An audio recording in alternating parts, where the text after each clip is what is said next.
I love this person so much. I just wish this, or if he did this, or if she did this, then that means that you want this person to change, which means you're not actually in love with this person. You might love them because you like the good parts about them, but you're not really seeing every aspect and accepting every aspect of them as they are. So, wow. Well, that's something I didn't know.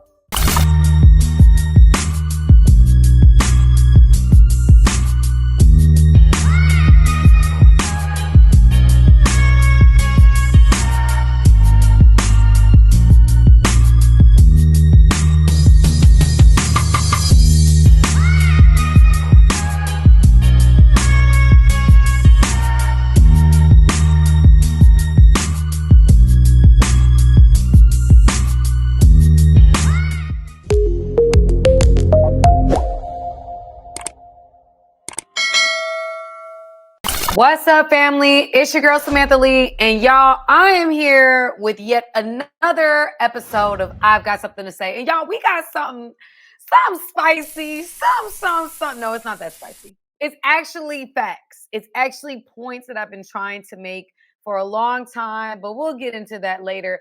I had to hit y'all with the headlines, right? We got to go through the first couple of 4 points that I have to go through every video. So we got to start there.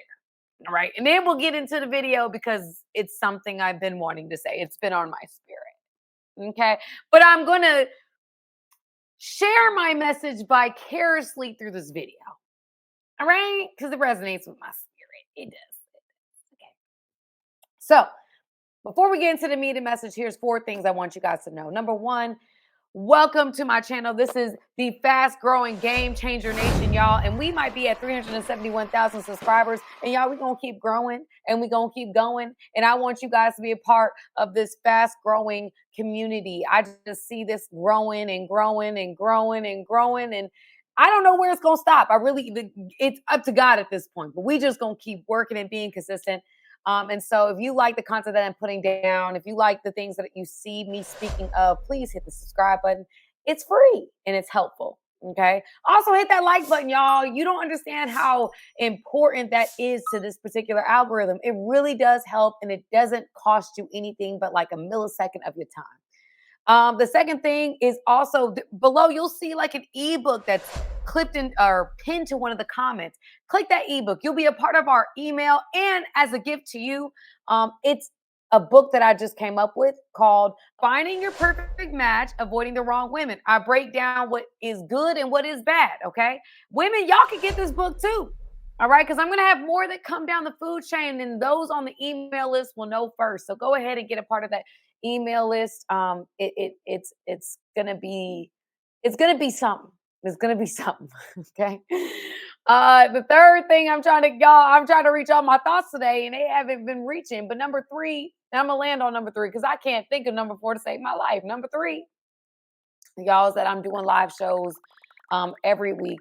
And so I do them every Wednesday night, 7 p.m. Eastern Standard Time. And I would like for you to be a part of those live shows where we get to break bread and communicate and talk about really pertinent things that I think are needed, in today's society. I think we need to talk about it. And I think y'all, I've seen a change. I'm seeing a change. I'm seeing a change. And I think that these conversations are bringing about change, which is why we got to keep having them. Okay. So 7 p.m. Eastern Standard Time on Wednesday nights, I'm going live, and I would love for you to join me. That's why you should also hit that notification bell because I'm dropping content almost daily, and I don't want you to miss a thing.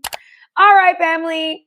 Now that we're done with all of our announcements, I'm sorry that was a little scratchy. And you girl, I think it's just switching. You know how you switch from like task to task, and like your mind is like boom, boom, boom, boom. Like that's what happened.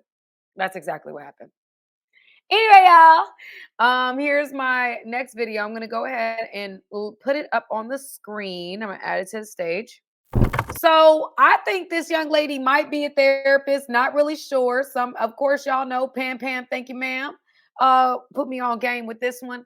I think she finds great content, y'all. Y'all, when we go on live, y'all need to thank Pam because she been finding some stuff. Okay, she be finding them. So anyway, this young lady, I think, is talking about detaching at a breakup. And I don't know if there was mixed reviews about what she said or what she didn't say, but I'm going to come from my perspective. And I'm going to be honest with y'all. Y'all know I commit to being real and keeping it real, unapologetically me, keeping it transparent. So I'm going to listen to this message and I'm going to tell you guys, is this really sound? Is this really good advice? Does this really work? Is she speaking facts? I'm going to tell you from my perspective. And so let's get into it. Sometimes in relationships, we have to accept that too much has transpired and it can't be fixed. Almost every day, I get dozens of emails of, oh my God, this person's doing all of these things, but I want to make it work so bad. And the reality is sometimes you can't. I'll never forget when my ex and I broke up. So much had happened, and my brother and I went to dinner, and I was crying and I was crying. And he said, Sab, sometimes you need to understand that too much has transpired, that too much has happened, too much pain, too much damage has been done. And the real way to move forward from this is to move on from it. Wow. Bombs away. So just to make a little bit of a heavy thing, a little lighter note, y'all, there is absolutely a point in a lot of relationships that we see today where you can walk away and be at peace with it, right? And I think that some of the marriages that we see today that have lasted 20, 30, 40 years, they've come to that point and decided to work it out and stay together.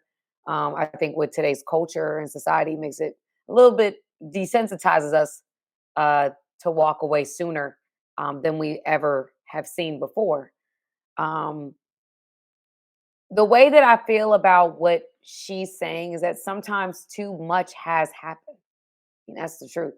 Sometimes too much has happened. Sometimes so much damage has been done. I see a lot of relationships, especially when you might have been your late teens. Let's say y'all were together when y'all were 18 or 19 years old, and now you maybe in your early 30s or your 40s, and you're still with the same person. And so much has transpired. You've grown up in that relationship. There are times where too much has happened. Too much has occurred. That person can't even receive who you are today because they so heard about things that have happened 10 years ago, version of you that don't even exist anymore. But the things that excited you 5 years ago no longer excite you. And now you ready to be a different version of a husband or a different version of a wife. And that person can't even receive you anymore. They can't even see you past the pain that they've experienced in the past. And I think forgiveness is a two-way street.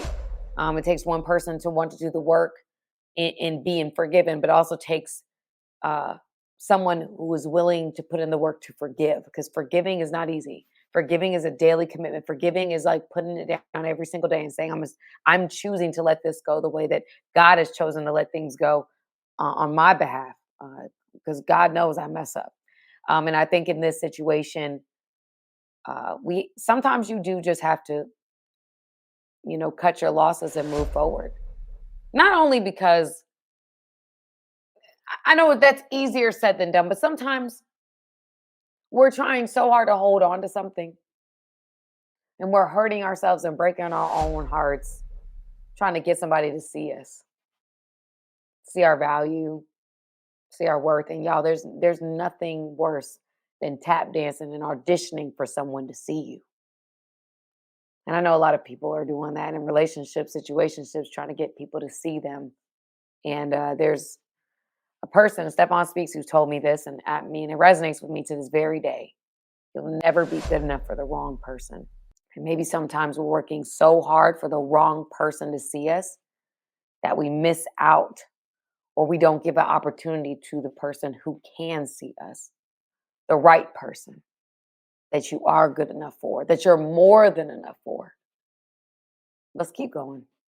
Because the reality is you can't change other people. If you look and say, what's in my control about making this work or saving this relationship, and it's always about the other person, well then, yay, you now acknowledge that nothing is in your control.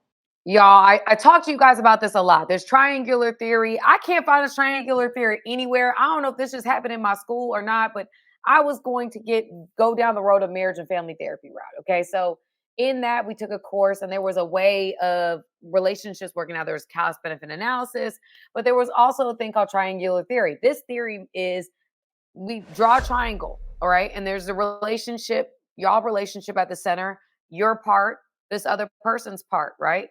And what happens is a lot of times we're like, if it's I'm me at this center, I'm like, they do this, they need to change that, they need to do this, they need to do that. That that means that that person has to change for our cycle to work. Now, the issue with that is that we're betting on another person, and the only person you have control over is you. So, a lot of times in these situations, the only way that that triangle works is if you change your perception of their behavior or you change the situation. Those are the only two things that are within your control: situation and you. You can't control another person. And y'all, I want somebody to hear this today. When someone tells you that they are unwilling to change, they don't see an issue, they don't see a problem, they're not like. Here's the thing. This is a two-way street, y'all. There's a lot of thoughts that I have to this. There are people that are completely not self-aware, that do not take accountability for anything. So everything is everybody else's fault. That's a red flag in the beginning. We should be discerning that type of character before we even say I do to them, because that does not lead to great results. That should be something that in the dating phases, you're acknowledging, this person don't ever really apologize. They don't really ever take accountability. It's always somebody else's fault. That is something to pay attention to. Okay. Number one. But number two, if it's an even balance and you've married somebody who does take accountability, but in this situation, they may not see the issue that you see. Sometimes there's a way to perceive it. Like, you know what? There's some good here. There's things that are right with the situation, right? Sometimes we're so focused on what isn't going right that we don't see what is going right.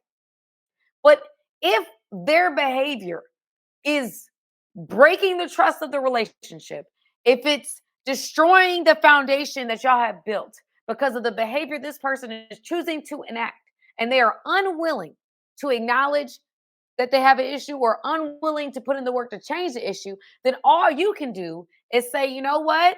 Either I change my perception or I change the situation.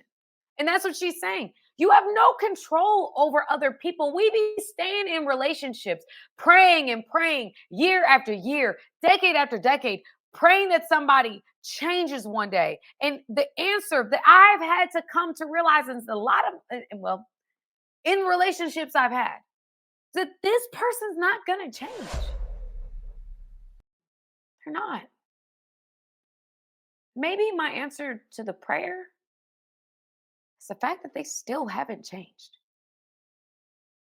Maybe that's your answer. Maybe we praying and praying and praying. God has given you your answer, but you're refusing to listen because what you want is what you want. You're not willing to let go until it happens. And sometimes we find a lot more peace letting go and letting God, for real this time. Inclusive of changing who you are to be what they want and saying things in the way that they want. That's not actually in your control. That's the perception of control, that if you manipulate or control or change the way that you are and become a chameleon, that you're going to get somebody else to do what it is that you want. I don't know if y'all recognize what she just said, but she just said something right there. She said, it's the illusion of control that we have bought into. Let me play that back. Illusion of control, y'all. Let's go back a little bit. That they want. That's not actually in your control. That's the perception of control. That if perception of control. Come on, girl. Well, then, yay, you now acknowledge that nothing is in your control. Nothing inclusive of changing who you are to be what they want and saying things in the way that they want. That's not actually in your control. That's the perception of control. That See, she said, oh, y'all, I'm about to jump. She said here that you think that by doing everything they say they want you to do, saying the right things, doing the right things, whatever they're asking you to do, you think that by doing those things, I'm making them happy. And so therefore, I'm more in control over their satisfaction in this relationship because I'm doing everything that they say that they want. And what she's saying is that's an illusion of control. You're doing everything you know to do. You're tap dancing on these eggshells. You giving them compliments every morning. You rubbing their feet every night. You rubbing whatever that may be. Whatever they're asking you to, you cooking, you cleaning. You are going above and beyond to be everything they've ever asked you to be, and you're just like not meeting the mark, not meeting the mark, not meeting the mark. It's never good enough. You remember when you did this? You remember when you did that? And she's like, you're actually just putting yourself on a hamster wheel, trying to take control of something that is not within your control. That's an illusion, an expensive illusion of control. Let's keep going. You manipulate or control or change the way that you are and become a chameleon, that you're going to get somebody else to do what it is that you want. So instead, I need you guys to actually look at the depth in the relationship that you have and look at the person that you're seeing. If this is somebody that you accept as is, that's really being in love with somebody, loving every part of them. Versus, I love this person so much, I just wish this, or if he did this, or if she did this, then that means that you want this person to change, which means you're not actually in love with this person. You might love them because you like the good parts about them, but you're not really seeing every aspect and accepting every aspect of them as they are. So, wow. Well, that's something I didn't know. I learned something. So she's saying here, listen, some of y'all be saying y'all in love with somebody, but saying, oh, if they only did this, or oh, if they only would change that, then they would be perfect. And she's like, no, that's actually not being in love with them. That's you loving the good parts so much that you're overlooking the bad, but you're not. Love is acceptance on some level. Now, I don't know if I 100% agree, because there's areas that we all need to grow in, right? We're two different people being raised in two different areas. There are going to be some things that rubs people the wrong way and vice versa, right? So we can't expect, like, I totally accept everything. But what she's saying is, if this person never changes, I still absolutely love them. That if they never do X, Y, and Z, that if they, in ideal world, if that didn't exist, who they are today, who they are to me today, is more than enough. As is. You know, it's almost like going and buying a car. I know that's not, we're talking about human beings, going and buying a car and buying the car as is, and it's good enough to purchase off the lot as is. I know I bought my car and I was like, you know, she's used, but baby, I love my little baby. I love her. Look, and even with whatever in my eyes, she was perfect.